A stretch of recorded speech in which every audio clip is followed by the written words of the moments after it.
The transport vehicle groaned to a halt with the screech of brakes against frozen metal, wheels locking onto American concrete for the final time. Through ice-crusted windows, silhouettes shifted in the January dusk, bundled forms shuffling across a platform blanketed in fresh snow.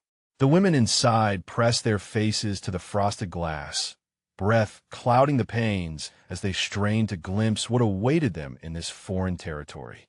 They had crossed an ocean in the belly of a ship, spent weeks wondering if they would ever see home again, and now here they were, stepping on a soil they had been taught to fear. Among them was a young auxiliary named Greta, barely 24, her coat thin against the New York wind. She clutched a small bundle of belongings, everything she owned in the world reduced to what could fit in her arms.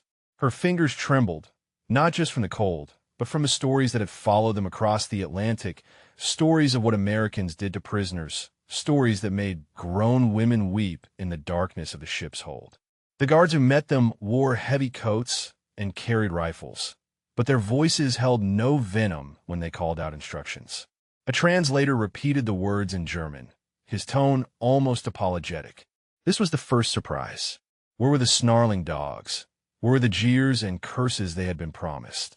Instead, there was only the crunch of boots on frozen ground and the distant hum of machinery.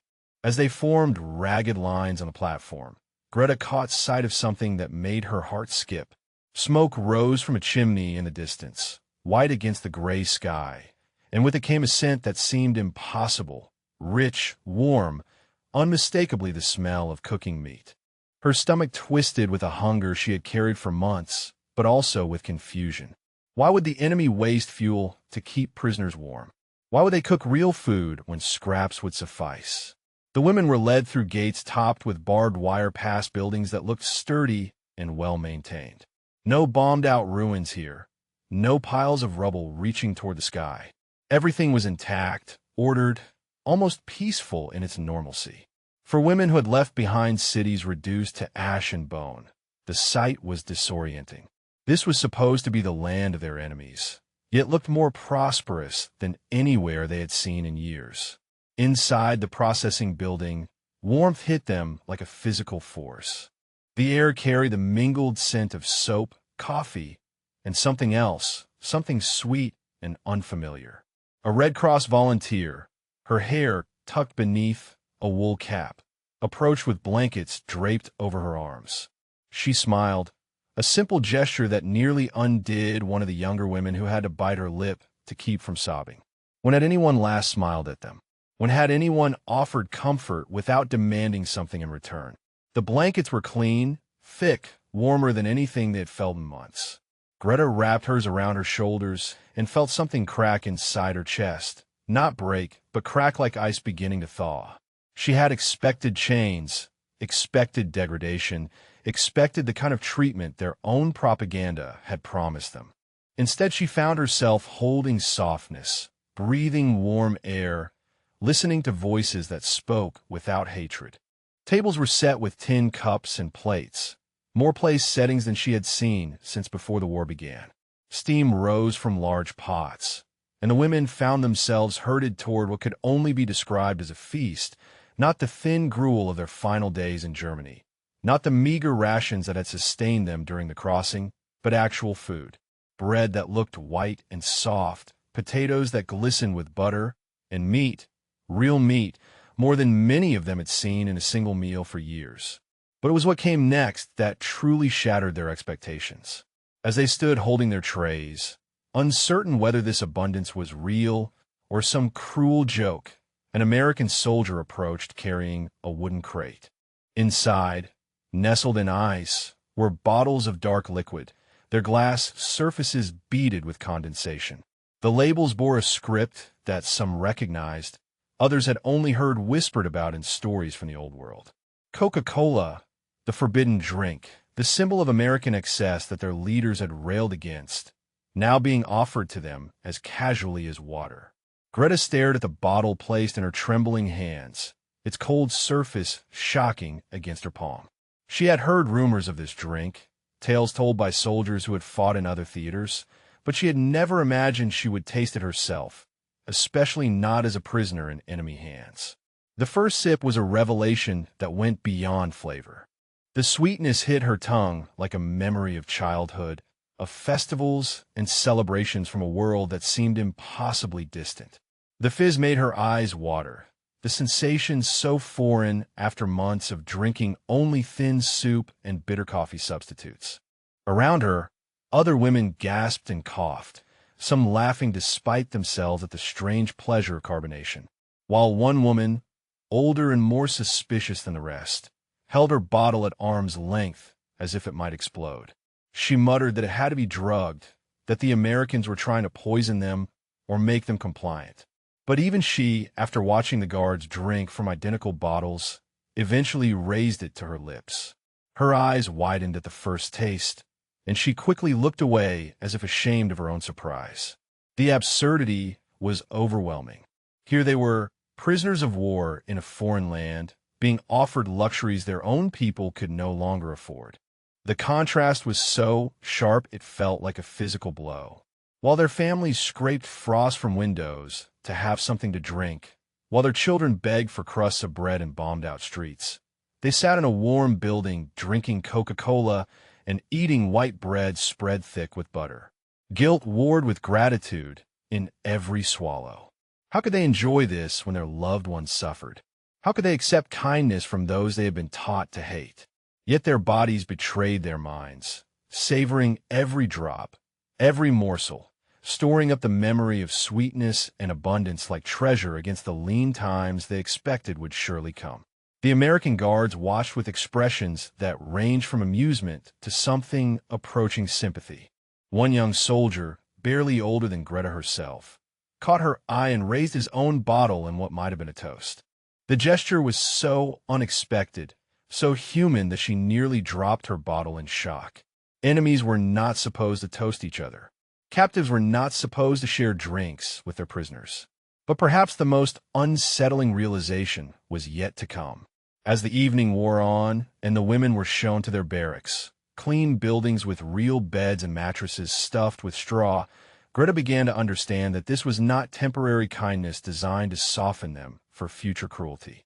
This was simply how the Americans treated their prisoners, not with hatred or revenge, but with a matter-of-fact civility that was somehow more devastating than any torture could have been. For if the enemy could be kind, if the monsters of their nightmares could offer Coca-Cola and warm beds, then what else had been a lie? What other truths would crumble in the days to come? As she lay on her bunk that first night, the taste of cola still sweet on her tongue, Greta stared at the ceiling and wondered if she was ready for the answers that awaited her. The morning bell clanged through the barracks like a church chime, gentle yet insistent. Nothing like the harsh whistles and shouted commands they had grown accustomed to in Germany. Greta stirred beneath her blanket, momentarily disoriented by the softness beneath her back. For weeks on the transport ship, she had slept on hard metal, her body aching against unforgiving surfaces. Now she lay on something that could almost be called comfortable, and the contrast left her unsettled in ways she could not name. Around her, the other women moved with cautious steps, their eyes darting toward the windows where pale winter light filtered through clean glass. No cracks, no boards nailed across broken panes, just clear windows that led in the morning without the whistle of wind through gaps. One woman whispered that it felt like a trap, this cleanliness, this order. Another muttered that perhaps the Americans were saving their cruelty for later, that this kindness was merely the calm before a storm of retribution. The march to the mess hall revealed more impossibilities. The paths had been cleared of snow, not by prisoners forced to work before dawn, but by machines that had scraped the walkways clean while they slept. Steam rose from manhole covers, evidence of heating systems that ran beneath their feet. In Germany, by the winter of 1945, such luxuries had become memories, stories told by grandparents of a world that no longer existed. Inside the dining hall, the assault on their senses began anew. The smell hit them first, a rich aroma that made their mouths water before their minds could process what they were experiencing. Bacon sizzled on griddles tended by soldiers in clean aprons, the fat crackling and popping in a symphony of abundance. Beside the meat, eggs cooked sunny side up, their yolks golden and unbroken, a sight so rare it seemed almost ceremonial. But it was the bread that truly undid them. Loaves sat cooling on wooden racks, their crusts golden brown, their interiors white and soft as cotton. When sliced, steam escaped from the fresh crumb, carrying with it the yeast's sweet smell of prosperity. Many of the women had not seen white bread in over a year. In Germany, flour had been stretched with sawdust, with ground acorns, with anything that could fill a stomach without actually nourishing it. Here, bread was bread, pure and simple, and impossibly luxurious. Greta found herself in line behind a woman named Liesel, whose husband had been missing since Stalingrad. Liesel's hands shook as she reached for a plate, her movements jerky with disbelief. When American cook placed 2 strips of bacon beside her eggs, she stared at the meat as if it might vanish. "My God," she whispered, "my children would think this is Christmas morning." The plates grew heavier with each addition.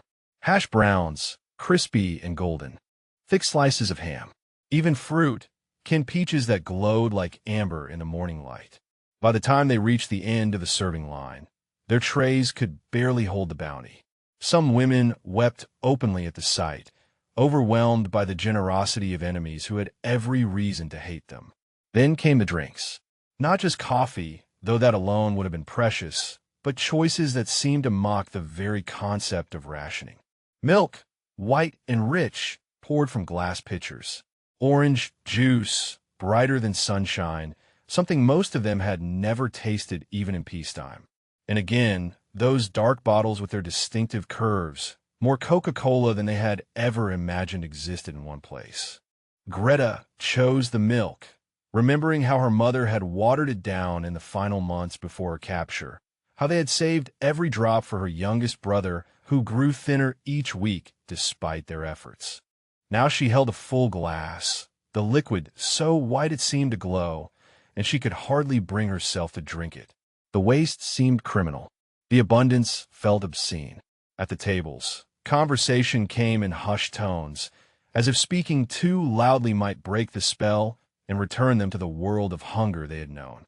One woman described the texture of the bacon, how it dissolved on her tongue like some exotic delicacy. Another marveled that the eggs cooked exactly as she had prepared them for her family in better times before the war, had stolen everything familiar from their lives. "They are fattening us for slaughter," muttered an older woman named Brunhild, her voice sharp with suspicion. "No one feeds prisoners like this unless they want something in return." But even as she spoke, she continued eating, her fork moving mechanically from plate to mouth, her body betraying her mistrust with every swallow. A young guard approached their table carrying a basket filled with small wrapped packages. He set it down without ceremony and gestured for them to take what they wanted. Inside the packages were chocolate bars, American chocolate, sweet and creamy in a way that German chocolate had never been even in the best of times. The women stared at the offered treats as if they were pieces of the moon. Greta unwrapped one carefully, the paper crinkling beneath her fingers. The chocolate was dark and glossy, unmarked by the inferior ingredients that had plagued confections back home. When she bit into it, the sweetness flooded her mouth with such intensity that tears sprang to her eyes. Not tears of sadness, but tears of sensory overload, of a pleasure so pure it felt almost spiritual. Around the room, similar scenes played out at every table. Women who had prepared for death now found themselves savoring life in its most basic, most generous form. The irony was not lost on them that their enemies were treating them better than their own government had in the final months of the war. While German civilians scraped wallpaper paste into their soup for sustenance, American prisoners of war drank Coca-Cola with breakfast. The psychological impact was more devastating than any interrogation could have been. Each act of kindness chipped away at the certainties they had carried across the ocean. If Americans could be generous, if they could show mercy to those who had fought against them, then what other assumptions lay shattered? What other beliefs would crumble under the weight of unexpected humanity? One woman began to laugh, a sound that started as a giggle but grew into something approaching hysteria. She held up her chocolate bar and declared to the room that her son would never believe her when she told him about this moment. The laughter was contagious, spreading from table to table, a release of tension that had been building since their capture. Even the guards smiled, though they kept their distance, understanding perhaps that this moment belonged to the prisoners alone. But beneath the laughter lay a deeper current of confusion and guilt. How could they enjoy this abundance while their family starved? How could they accept gifts from those they had been taught to despise? Every bite was delicious, every sip was sweet, and every moment of pleasure carried with it the bitter aftertaste of betrayal, though they could no longer say who was betraying whom. The meal ended eventually, though many women lingered over their empty plates, reluctant to return to the uncertainty that awaited beyond the dining hall. As they filed out, some clutched their chocolate bars like talismans, others whispered prayers of gratitude or confusion. The world they had known was shifting beneath their feet, and they were not yet sure whether they were falling or being lifted up. The afternoon brought new revelations that struck deeper than any morning feast could. As the women were led through the compound past buildings that hummed with the efficiency of a well-oiled machine, they encountered something that defied every expectation their homeland had planted in their minds. American soldiers were not the savage brutes of propaganda posters. Instead, they moved with a casual confidence that spoke of abundance so deep it required no boasting. In the recreation hall, a gramophone played music that drifted through the air like smoke from a comfortable hearth.